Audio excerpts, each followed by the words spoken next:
시편은 어떤 상황에서 쓰여져 있는가가 아주 중요합니다. 상황에서 나온 시이기 때문이죠. 다윗이 유대 광야에 머무르게 된 두 번의 시간들이 있었습니다. 첫 번째는 하나님께서 다윗을 왕으로 세우실 때 그를 왕궁으로 먼저 보내지 아니하시고 10여 년 동안이나 그를 광야의 박사가 되게 하셨다는 거예요. 근데 시편 63편은 그가 또다시 광야에 머무르고 있는데 그 이유는 아들 때문입니다. 아들 압살롬이 다윗 왕을 배반하죠.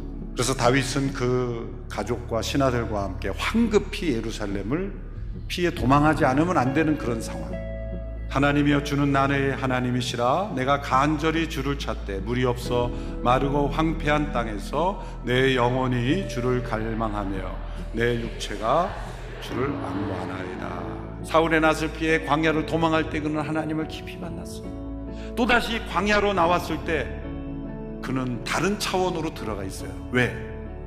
처음에 그가 광야를 지날 때는 원통했어요. 그래서 원통함을 호소하고, 그런데 이번 유대 광야에 나왔을 때는 원수에 대한 얘기가 없어요. 그것이 아들이었기 때문이 아니라 압살롬을 원수로 여기지 않아요. 그는 깊은 하나님에 대한 갈망으로 그분을 만족하며 그분께 더 가까이 나아가는 것으로 인하여 그는 즐거워하고 있다는 것이죠. 전지를 창조하신 전능한 하나님이 바로 나의 하나님이라고 고백할 수가 있습니까?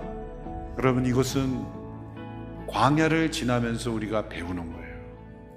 나의 도움이 되시고 나의 공급자가 되시고 나의 피할 바위가 되시고 피할 산성이 되시고 나의 방패가 되시고 나의 돕는 자가 되시는을, 나의 하나님이심을 경험할 수 있는 길은 광야입니다.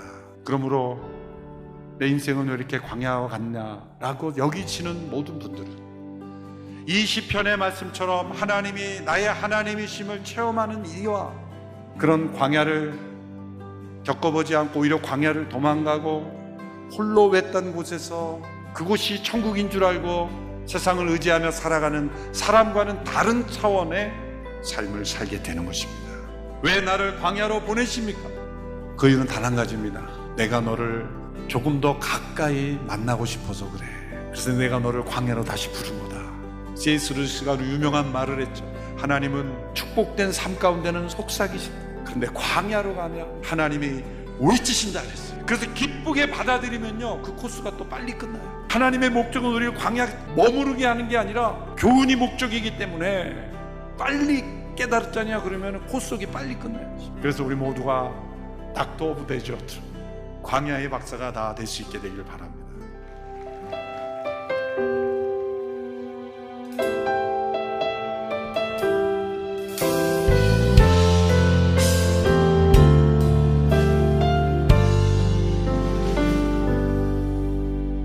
고단한 인생길 힘겨운 오늘도 예수 내 마음 아시네.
하나님, 우리 하나님, 우리에게 소망이 있는 것은 아직 하나님 앞에 예배하는 백성이 있고 그 예배 가운데 임재하시고 이 나라를 끌어가시는 우리 하나님이 여전히 살아계시고 함께 하심을 믿기 때문입니다. 하나님, 우리 하나님을 높이며 예배로 나왔습니다. 이 시간 진짜 하나님만을 바라보게 도와주시고, 그리고 내 뜻, 내가 원하는 것을 갖고 싸우는 예배가 아니라 하나님 앞에 굴복하고 주의 말씀을 듣고 하나님 뜻대로 살아가는 결심할 수 있는 그런 예배가 될 수 있도록 역사하시고 다스려 주시옵소서. 감사하며 예수님의 이름으로 기도했습니다. 하나님의 말씀 보겠습니다. 사무엘하 11장 14절부터 27절까지 우리 한 절씩 교독하겠습니다. 아침이 되매 다윗이 편지를 써서 우리아의 손에 들려 요압에게 보내니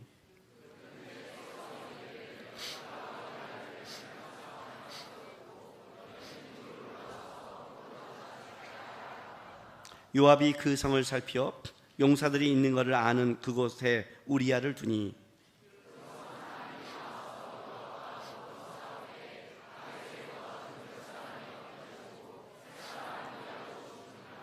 요압이 사람을 보내 그 전쟁의 모든 일을 다윗에게 보고할세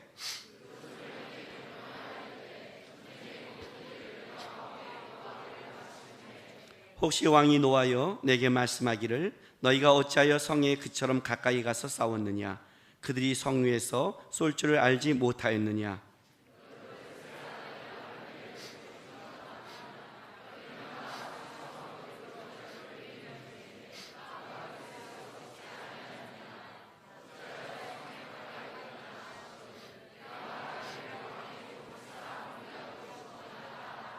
전령이 가서 다윗에게 이르러 요압이 그를 보낸 모든 일을 다윗에게 아뢰어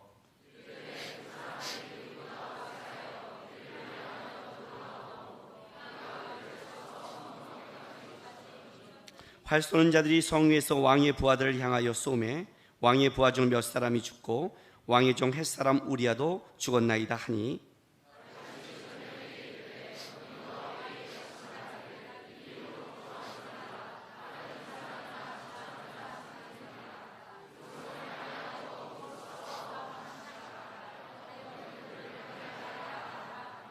우리아의 아내는 그 남편 우리아가 죽었음을 듣고 그의 남편을 위하여 소리내어 우니라.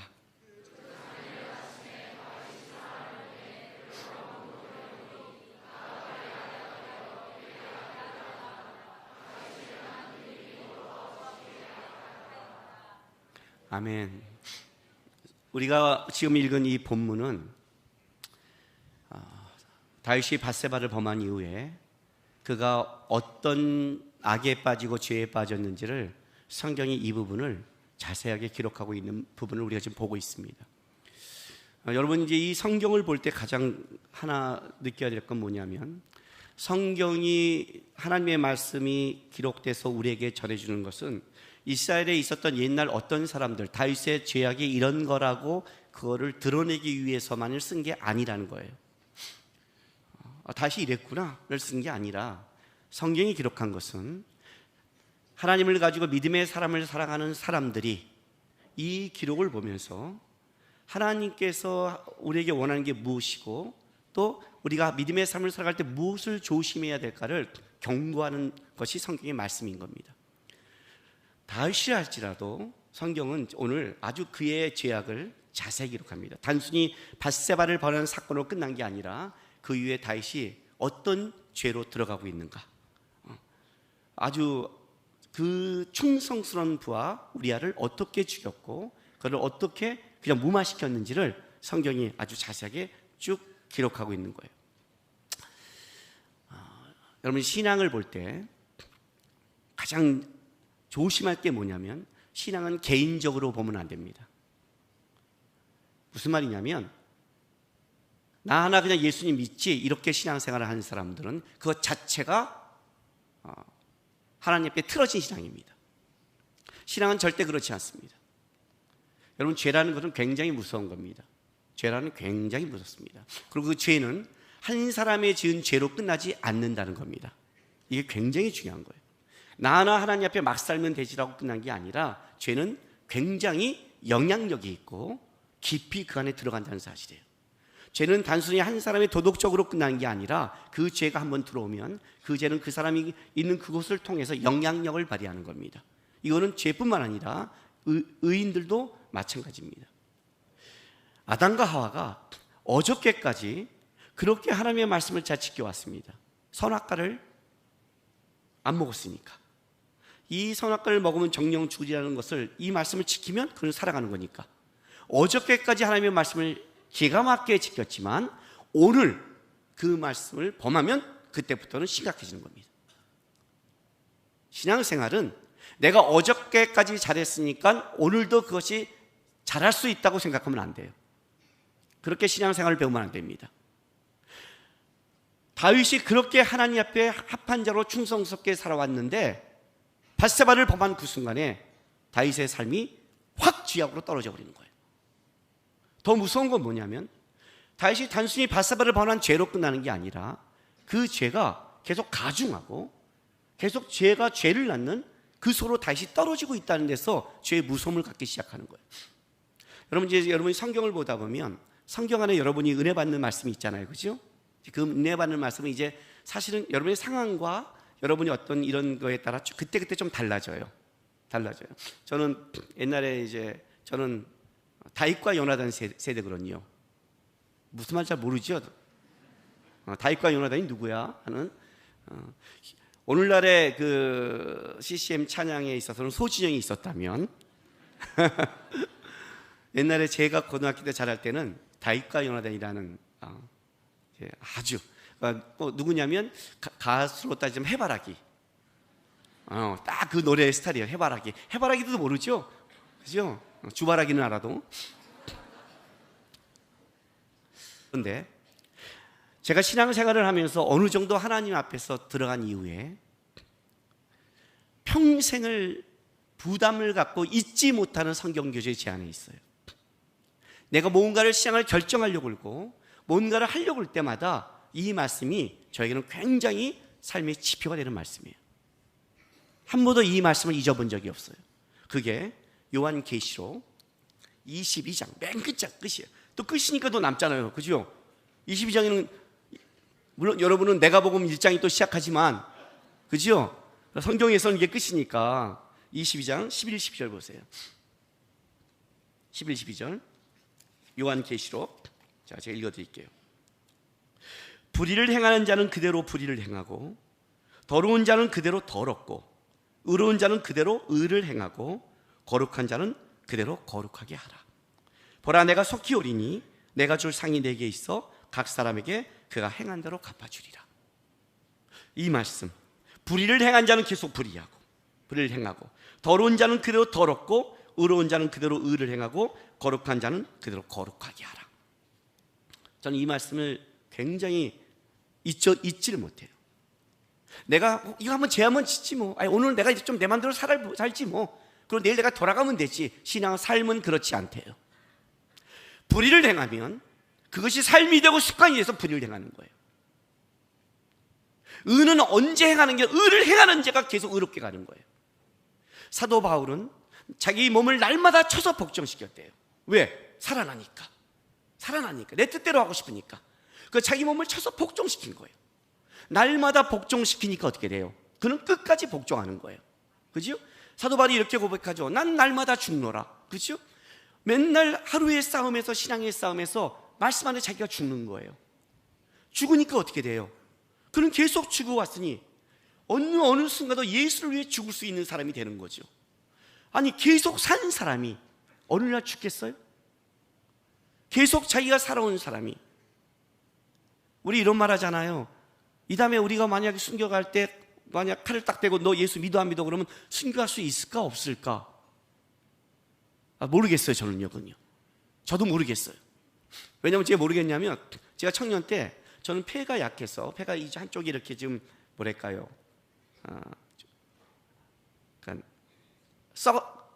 하여튼 죽어 있어요. 어렸을 때 폐렴 때문에 이렇게 찍으면 항상 이렇게, 그러니까 제가 오래 달리기 이런 걸 잘 못해요. 이 숨 때문에 잘 못해요. 그리고 제가 뭐가 싫으냐면, 목욕탕 가면 이 사우나탕 있죠. 거기 들어가면 너무 힘든 게 이 호흡이에요. 호흡.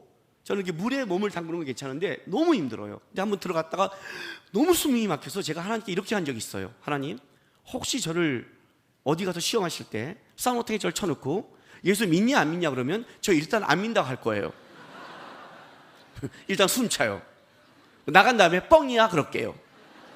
어쨌든 일단 들어가면 쳐놓지 마세요.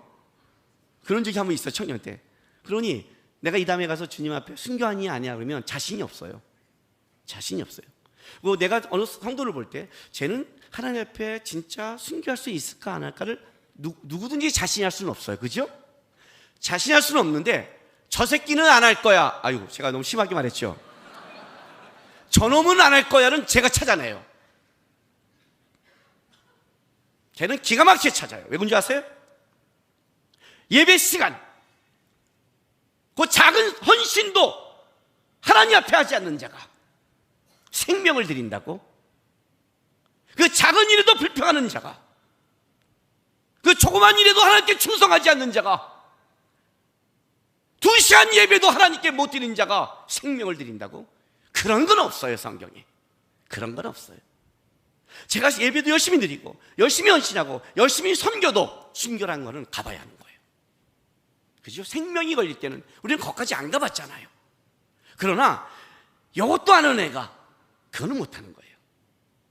우리 교회 청년이 이런 말을 해요. 내 삶과 내 간증을 듣고 나서 뭐라고 말하냐면, 저도 목사님처럼 하나님이 역사고 목사님처럼 하나님 앞에 일하는 걸 봤으면, 하나님이 저에게 말씀하신 걸 듣는다면 저도 하나님 앞에 헌신하고 나갈 텐데 저는 하나님이 뭐라고 하는지를 모르겠어요. 이렇게 말하는 거예요. 그래서 제가 뭐라고 말했냐면, 너 하나님이 너에게 날마다 말씀하시는데 저한테 뭐라고요? 야, 내가 너한테 뭐라고 그래? 예배 빠지지 말고 잘 드리라고요. 니네 친구들이 뭐라고 그래? 예배 늦지 말고 잘 드리라고요. 너는 예배를 어떻게 이렇게 잘 드려야 돼요? 말씀 안에 하나님이 새끼야. 그죠? 말하잖아요. 아니, 목사님과 주위에서 얘기하는 거 하나님이 예배 드려라 이렇게 말해야 돼요? 예? 꿈에 가보라 와서 예배 드려라 이래야 돼요? 저 예배 왜 드리는 거예요? 예배 왜 드려요 대체? 목사님이 왜 있어요? 하나님이 너에게 말씀 안 한다고 하잖아. 예배도 안 드리는 놈한테 무슨 다른 헌신을 하나님이 너한테 말하겠어. 예배도 잘 안 드리는 놈한테, 너한테는 하나님이 딱 한마디밖에 없어. 예배나 잘 드려 이놈아. 그래야 내가 그 다음을 해. 아니에요? 알잖아요 여러분. 알잖아요 다. 거기서부터 내가 하나님 앞에 나가지 않는 자가 어떻게 가요? 뭔가를 결정할 때 저는 이 말씀이 가장 와닿아요. 이 하나의 삶이 이 하나로 끝나는 게 아니라 그 다음으로 갈까 봐. 여기서 내가 하나님 앞에 더 거룩한 걸 가야 더 거룩한 길을 갈 수 있으니까. 여기서 내가 하나님 원치 않은 길을 가면 그 한 번 하는 게 중요한 게 아니라 그게 내 삶을 만들고 습관을 만들고 하나님의 방향이 틀어지게 할까 봐. 시작은 요만큼밖에 안 되지만, 여기서는 큰 차이가 안 되지만 이것이 살다 보면 이런 차이를 만들어내잖아요. 엄청난 차이를 만들어요. 거룩한 자가 계속 거룩하게 하라. 불의를 행하는 자는 불의를 행하라는 거예요. 어떤 걸 행동할 때 굉장히 중요해요. 죄란 단순하게 한 번 유리도로 죄를 졌다가 아니라 죄가 한 번 들어오기 시작하면 그 죄는 영향력을 발휘하기 시작해요. 우리를 놓지 않아요. 그 죄가 죄를 만들어요. 다윗도 한 방에 날아가기 시작했어요. 밧세바를 범한 죄가 밧세바로 끝나지 않는다는 거예요. 단순한 거기서 욕정으로 걷는 죄가 끝난 게 아니라 죄를 더 지을 수밖에 없는 상황을 만들어내기 시작해버렸어요. 오늘 그 얘기를 성경이 다루고 있는 거예요. 그래서 보세요. 그 하나님의 마음에 합한 다윗도 날아가더라요. 다윗도 날아가더라. 깨어있지 않고 하나님 앞에 보지 않으면 다윗도 날아가더라. 아브람과 다윗의 자손인 다윗도 날아가더라. 예외가 없다.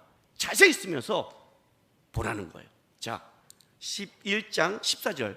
이제 간음죄에서 살인죄로 넘어가요. 죄가 또 넘어가기 시작하는 거예요. 이렇게 시작을 해요. 14절에 아침이 되매 다윗이 편지를 써 우리아의 손에 들려 요압에게 보내니 그 편지를 써서 이르기를 너희가 우리아를 맹렬한 싸움터에 앞세워 두고 너희는 뒤로 물러가서 그로 맞아 죽게 하라 하였더라. 여러분, 우리아의 손에 보내요. 얼마나 충성스러운 부하예요. 저 같으면 봤어요. 이렇게 우리 많이 해보잖아요. 싹 잘 뜯어서 깎고 이렇게 침 발라서 싹 할 수 있는.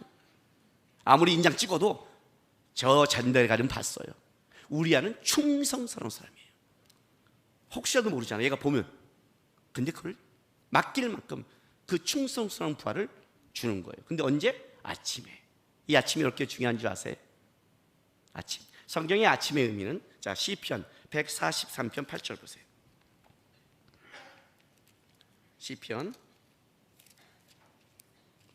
143편 8절.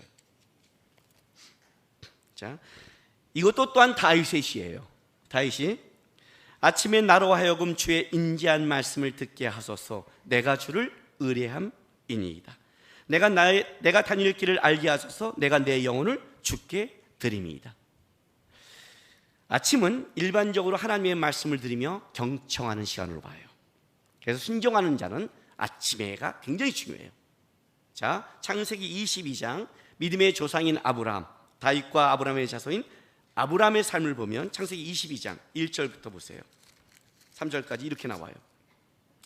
그 일 후에 하나님이 아브라함을 시험하시려고 그를 부르시되 아브라함아 하시니 그가 이르되 내가 여기 있나이다. 여호와께서 이르시되 내 아들 내 사랑하는 독자 이삭을 데리고 모리아 땅으로 가서 내가 내게 일러준 한 산 거기서 그를 번제로 드리라. 아브라함이 아침에 일찍이 일어나 나귀의 안장을 지우고, 그죠? 아침에 일찍 일어나. 이게 뭐예요? 하루에 잠을 깨는 아침부터 아브라함이 하나님 앞에서 얼마나 경건하게 순종하고 있는가를 보여주는 거예요. 그래서 아침은 어떤 걸 상징하냐면 오늘 하나님의 말씀을 듣고 경청하면서 하나님의 뜻대로 살아간다는 걸 의미해요. 왜? 아침이라는 것은 그날 하루 하나님이 다시 생명을 시작한 날 아니에요. 그죠? 여러분, 오늘 자면 내일 아침에 일어날 자신 있죠? 그죠? 있죠? 하도 그렇게 하나님이 하시니까. 그렇다고 또 제가 여기서 내일 그런 일이 없을 겁니다 축복할 수는 없고, 하나님이 깨워야 있는 거잖아요. 그죠? 여러분, 사명은요 오늘을 사는 거예요. 내일은 선물이에요. 항상 명심하세요. 사단은 내일이라는 걸로 오늘을 망쳐요. 왜? 오늘을 망치면 사명이 깨져요. 사단은 하루하루만 망치면 돼요. 우리는 하루하루만 잘 살면 되고요. 오늘은 사명이고 내일은 선물이에요. 내일 하나님이 나의 잠을 깨웠다. 사명이 시작된 거예요. 그러니까 사명이 시작되니까 어떻게 돼요? 하나님의 말씀에 경청하며 오늘 나를 깨우는 하나님 앞에 내가 오늘 어떻게 살아가야 될 것인가를 보는 게 오늘이잖아요. 그래서 아침이라는 것은 하나님의 경청하며 하나님을 시작하는데, 다윗이 죄를 딱 하나님의 관계가 틀어진 순간 하나님의 말씀을 듣고 경청하던 다윗이 그 아침에 하나님 앞에 나가지를 못해요. 자, 죄를 지면 가장 끔찍한 일을 제가 여러분에게 말해줄게요. 죄를 지면요 기도를 할 수 없어요. 아셨어요? 죄를 지면 기도가 막혀요. 그래서 기독교인들은 기도를 안 하면 얼굴이 펴요.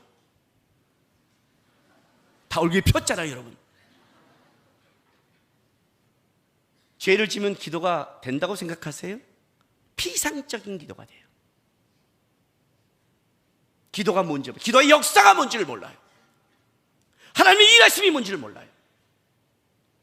죄의 가장 큰 무서움이에요. 하나님의 관계를 막고 기도를 막힌다. 기도는 호흡이라고 그래요. 기도가 막히면 그 영혼은 죽는 거예요. 그러니까 우리 기독교인들이 얼마나 영양실조 좀비가 많은지 몰라요. 다 영적으로 눈이 꽹 하고 다니고 있어요. 왜 그런지 아세요, 여러분? 성경에서 가장 끔찍한 병을 뭘로 따지냐면 문둥병을 따져요. 그래서 문둥병자는 어떻게 하냐면 그냥 있는 게 아니에요. 레위기 보세요. 레위기 13장 45절 46절 보세요. 자, 나병 환자는 옷을 찢고 머리를 풀며 윗입술을 가리고 외치기를. 옷을 찢고 머리를 풀라는 건 이제 부정한 사람이 할 의무예요. 슬픔을 강조하고 부정하다 외치기를 부정하다 할 것이요 병이 있는 날 동안 늘 부정할 것이다. 그가 부정한 즉 혼자 살되 진영 밖에 살지니라. 자, 진영 밖에 쫓겨날 뿐 아니라 그는 어떻게 살라고요? 부정하다 부정하다를 날마다 외치세요. 부정하다 부정하다. 왜 그런 줄 아세요? 왜 나병 환자가 가장 큰 끔찍한 줄 아세요? 나병 환자의 가장 끔찍함은 이거예요. 다른 병들은요, 병을 가지면 내가 아픔을 느껴요. 그러니까 죄를 지면 아픔을 느낀다는 거는 회개할 수 있는 거잖아요, 아직. 그죠? 나병은 손가락이 떨어져 나가는데 감각을 몰라요. 감각을 모른다고요. 무감각한 거예요. 이게 제일 무서운 거예요, 무감각한 게. 느껴야 되거든요. 아픔을 느껴야 되는데 아픔을 못 느껴요. 그래서 어떻게 하라고요? 네 입으로 잊지 말라고. 부정하다 부정하다를 평생 네 입으로 하고 들으라고. 믿음은 들으면서 하잖아요. 하나님의 말씀을 들으면 믿음이 들고 세상 걸 들으면 세상 게 오잖아요. 들으라고. 부정하다 부정하다 부정하다를 네 입으로 해서 평생 네가 부정한 자임을 잊지 말라고. 하나님 앞에 돌아온 걸 잊지 말라고. 그래서 나병 환자를 뽑아요. 죄가 들어오면 영적인 문둥병자가 되어버려요. 영적으로 하나님에 대한 감각을 잃게 돼요. 죄를 져도 죄인지를 몰라요. 하나님 앞에 나와서 잘못한지를 몰라요. 이게 제일 무서운 죄예요. 제일 무서운 거 이게. 자기가 지금 어떤 짓을 하는지를 몰라요. 다윗이 그런단 말이에요. 지금요. 우리아를 갖다가 충성부를 전쟁 맨 앞에 가서 죽여버리라는 거예요. 이거를 왕이 충성스러운 부하한테 내려야 될 명령이 아니잖아요. 다윗이 몰라요, 이것을. 왜? 지금 이 문제만 해결하기에 전념근무하고 있는 거예요. 다윗이. 보세요. 다시 사무엘하 11장 보세요. 자, 17절 보세요. 그 성 사람도 나와서 요압과 더불어 싸울 때 다윗 부하 중 몇 사람이 엎드러지고 햇사람 우리아도 죽으니라. 자, 표현을 다르게 써요, 성경이. 어떻게 해요? 몇 사람은 엎드러지고 우리아는 죽었더라. 같이 죽었지만 표현을 다르게 썼어요. 왜요? 우리아는 완전히 죽게 만든다는 걸 강조하기 위해서 그래요. 다윗의 한 짓이. 근데 중요한 건 뭐냐면 이 다윗이 우리아만 죽은 게 아니라 자기의 죄를 감추기 위해서 우리아, 충성스러운 우리아뿐만 아니라 그와 같이 전쟁터에 하나님을 위해 나가 있는 그 백성까지 죽게 만들어 버린 거예요. 그렇죠? 다 죽게 만들어 버렸어요. 응? 그리고 보세요. 24절부터 보세요. 활 쏘는 자들이 성리의 왕의 부하들을 향하여 쏘매 왕의 부하들 중 몇 사람이 죽고 왕의 종 햇사람도 우리아도 죽었나이다 하니. 자, 왜 전쟁을 이렇게 했냐, 왜 실패했냐를 묻는다면 우리아가 죽었다 해라 하고 이렇게 고백했더니 뭐라고 그래요? 다윗이 전령에 이르되 너는 요압에게 이같이 말하기를 이 일로 걱정하지 마라. 칼은 이 사람이나 저 사람이나 삼키니라. 그 성을 향하여 더욱 힘써 싸워 함락시키라 하여 너는 그를 담대하라. 그럴 수 있다. 자기 죄를 가리며 합리화시켰죠. 그죠? 죄가 하나가 아니라 간음죄에서, 살인죄에서, 가정파괴에서 점점 늘어가기 시작하는 거예요. 죄가. 이해가 되세요, 여러분? 하나의 죄가 얼마나 파생력이 있는지를. 이게 지금 쫙 퍼져나가기 시작. 그리고 나서 26절 27절 보세요. 우리아의 아내는 그 남편 우리아가 죽었음을 듣고 그의 남편을 위하여 소리내어 우니라. 장례식을 치른 거예요. 보통 7일간을 치러요. 그 장례를 마침에 다윗이 사람을 보내 그를 왕궁에 데려오니 그가 그의 아내가 되어 그에게 아들을 낳으니라. 다윗이 행한 그 일이 여호와의 보시기에 악하더라. 아주 재밌어요. 분명히 바세바는 어떻게 알고 있냐면 우리아가 전쟁터에서 죽었다고 알고 있을 거예요. 다윗이 이렇게 몰래 죽이려고 한 걸 모르고 있을 거예요. 그죠? 전쟁터에서 자기 남편이 죽었구나. 남편이 죽으면 과부는 다른 사람한테 결혼하는 것이 아무 문제가 되지 않아요. 그러니까 우리아는, 바세바는 진짜 이제는 뭐예요? 다윗에게 자기가 성폭행도 당했고 아기까지 가졌기 때문에 우리아가 죽은 이상 이 아이를 위해서 당연히 바세바는 결혼하자 때 생략했을 거예요. 그리고 이 문제는 묻힌 거예요. 묻힌 거예요. 그런데 성경은 이렇게 말을 해요. 다윗은 이제 끝났구나. 우리아가 죽음으로 어휴 해결됐구나 라고 안도하는데 20절 맨 마지막에 성경이 뭐라고 기록하냐면 다윗이 행한 그 일이 여호와의 보시기에 뭐라고요? 악하더라, 불쾌하다, 괘씸히 여기다, 싫어하다 이런 뜻인데 이 단어는 온갖 부정적인 단어를 나타날 때 쓰는 단어예요. 하나님은 다윗이 한 것이 하나도 요만큼도 마음에 들지 않는 온갖 나쁜 짓을 다 했다고 하나님은 지금 평가하고 있는 거예요. 다윗은 어떻게 생각하냐면 끝났다고 생각한 거예요. 가려졌다고. 여러분, 사람한테 들키지 않으면 끝난 거예요. 중요한 건 하나님의 평가죠. 그죠? 이 평가 때문에 이제 이 문제를 하나님이 넘어가지 않아요. 넘어가지 않는 거예요.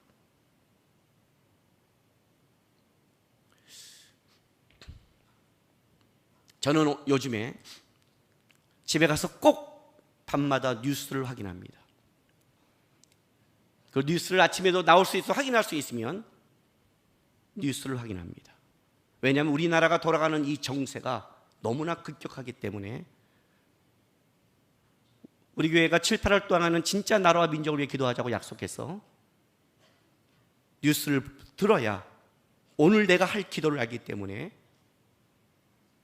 보고 있습니다. 진짜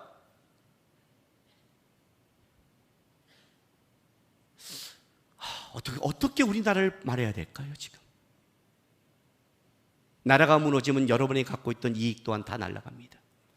대통령한테 원망하냐 이런 문제가 아니라 나라는 그런 문제가 아닙니다. 벼랑간 러시아까지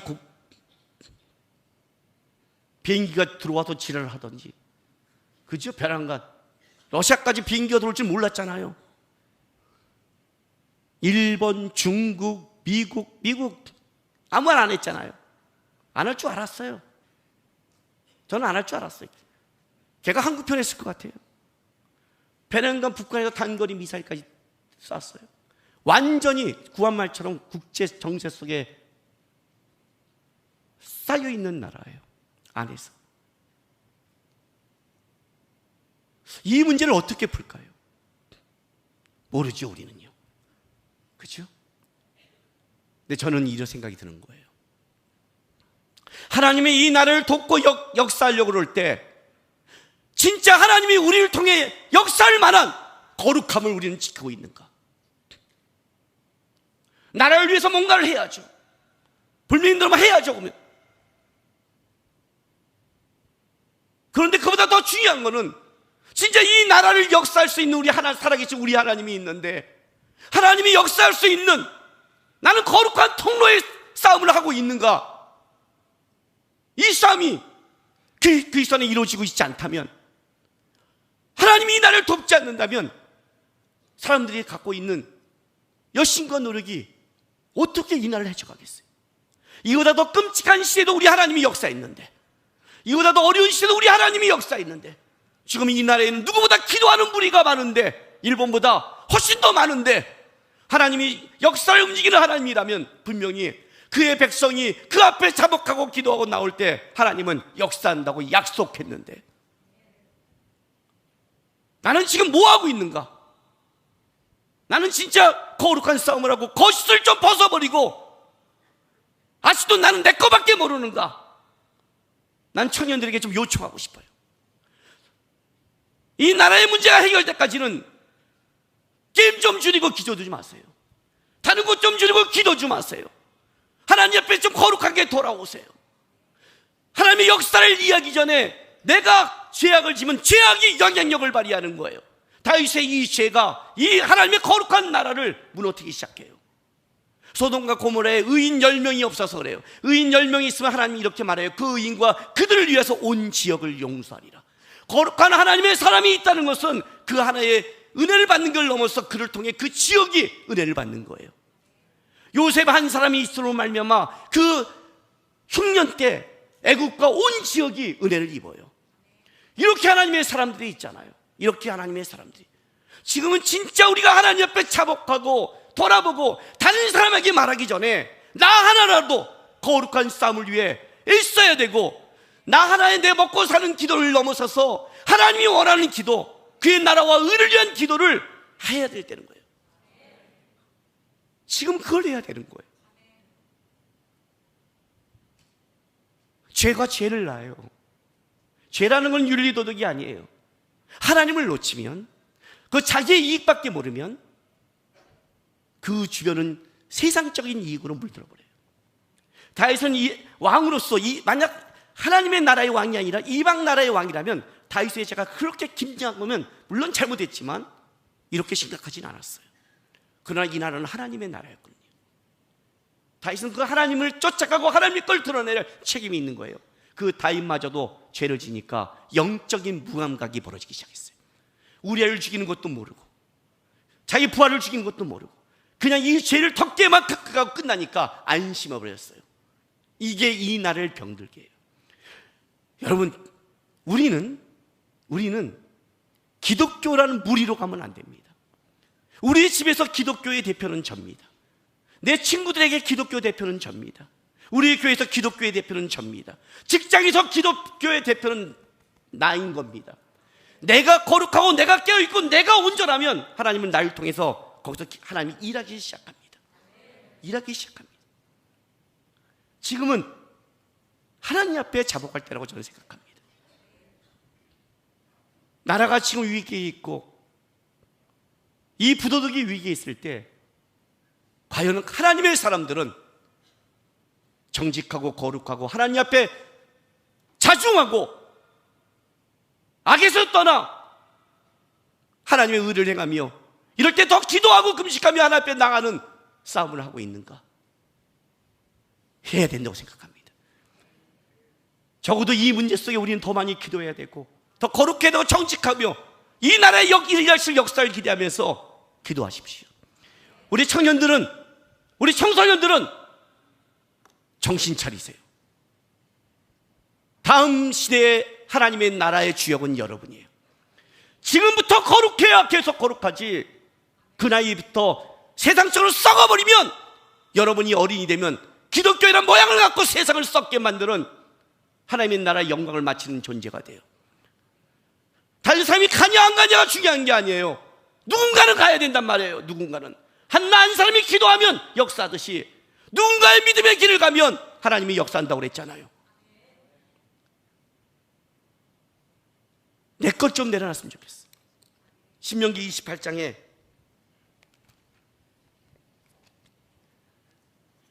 1절부터 6절 제가 읽어드릴게요. 보세요. 7절까지. 복과 저주의 장이잖아요. 내가 내 하나님 여호와의 말씀을 삼가 듣고 내가 오늘 내게 명령하는 그 모든 명령을 지켜 행하면 내 하나님 여호와께서 너를 세계 모든 민족 위에 뛰어나게 하실 것이라. 내가 내 하나님 여호와의 말씀을 청종하면 이 모든 복이 내게 임하며 내게 이르리니 성읍에서도 복을 받고 들에서도 복을 받을 것이며 내 몸의 자녀와 내 토지의 소산과 내 짐승의 새끼와 소와 양과 새끼가 복을 받을 것이며 내 광주리와 떡반죽 그릇이 복을 받을 것이며 내가 들어와도 복을 받고 나가도 복을 받을 것이라. 여호와께서 너를 대적하기 위해 일어난 적군들이 내 앞에서 피하게 하시리라. 그들이 한 길로 너를 치러 들어왔다가 내 앞에서 7길로 도망하리라. 저는 하나님의 말씀을 진리라고 믿습니다. 저는 이때 약속하신 하나님이 오늘 이 시대도 똑같이 동일하게 역사하는 하나님이라고 저는 믿습니다. 그렇다면 우리 하나님이 살아계서 역사한다면 그 하나님의 역사는 분명히 하나님의 백성들을 통해 일할 텐데 하나님의 말씀을 사랑하고 하나님의 말씀을 지키려고 하고 내 이익과 개인보다는 하나님의 나라와 이 나라를 위해 기도하면서 정직한 길을 걷고 하나님 앞에 눈물로 기도하는 무리가 일어난다면 적군이 쳐들어와도 7길로 나갈 걸 저는 믿습니다. 이 땅의 기독교인들이 다시 한번 하나님 앞에 나 혼자도 계명을 지키고 거룩해지고 이 나라와 민족이 이 위기를 넘어갈 때까지 우리가 악한 일, 내 개인적인 일을 좀 떠나서 기도 시간을 좀 늘리고 하나님 앞에 더 붙잡고 하나님의 역사하기를, 그리고 이 나라를 통해 하나님의 통로가 되는 민족과 나라가 되기를, 단순한 부흥의 물결로 끝나는 나라가 아니라 마지막 때에 쓰임받는 하나님의 일꾼들이, 청년들이 일어나는 거룩하고 순결한 무리가 있는 나라가 되길 기도하면서 우리가 자복하며 나가서 하나님의 영광을 보는 그런 백성이 되길 주님의 주의 이름으로 부탁드립니다. 우리 시간 기도합시다. 하나님, 저부터 온전해지겠습니다. 걱정만 하지 않겠습니다. 걱정을 기도로 바꾸겠습니다. 내가 좋아하는, 내가 지금 즐기고 있는 그 일도 하나님 줄이겠습니다. 지금 위기의 시대고 지금 그리스도인들이 기도할 시대고 지금 그리스도의 하나님의 영광을 구하면서 준비하는 시대라고 믿습니다. 하나님, 이 민족과 나라를 통해 일하실 때 제가 그 안에 거룩한 무리로 있겠습니다. 순결한 무리로 있겠습니다. 온전해지겠습니다. 회개합니다. 하나님, 역사여 주십시오라고 다 같이 주여 한번 외치면서 하나님 앞에 자복하며 나가겠습니다. 주여!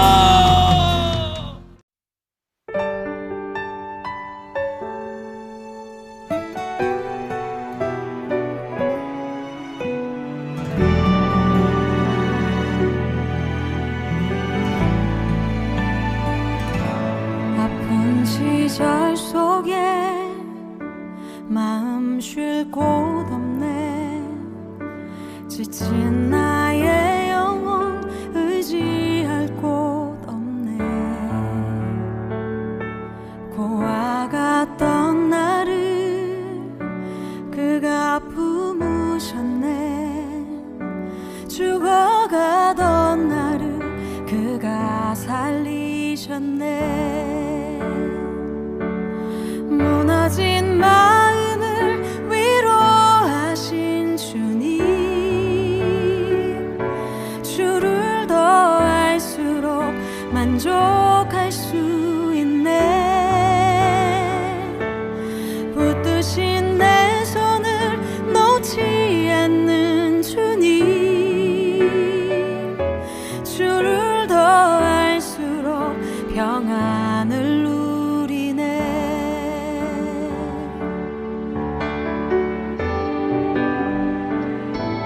어디서 왔는지 어디로 향할지 갈 길 알 수 없어 소망도 없었네.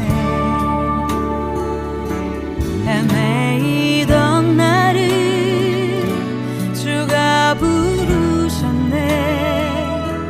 거룩한 길 위에 나를 세우셨네. 내 삶에 오셔서 길이 되신 주님, 주를 더 알수록 감사할 수 있네. 내 모든 걸음에 동행하는 주님, 주를 더 알수록 새날 기대하네.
마음이었을까 그녀의 두 눈엔 눈물이 흐르고 흘러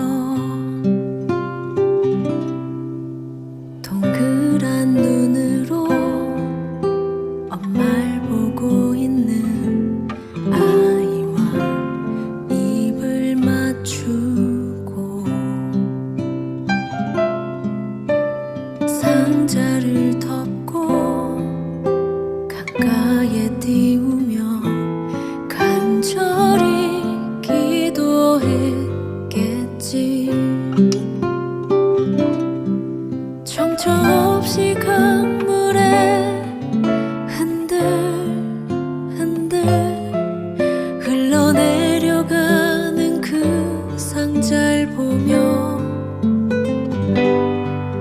눈을 감아도 보이는 아이와 눈을 맞추며 주저앉아 눈물을 흘렸겠지.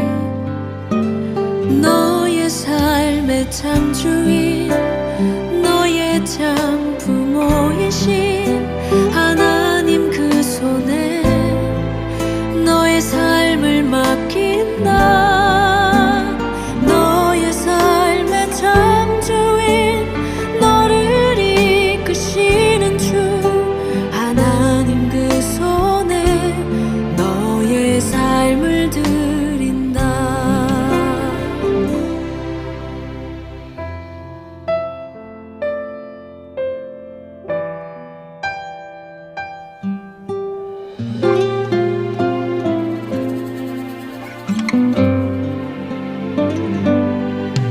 어떤 마음이었을까 그녀의 두 눈에 눈물이 흐르고 흘러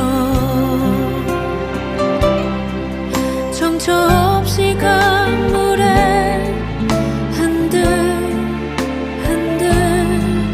흘러내려가는 그 상자를 보며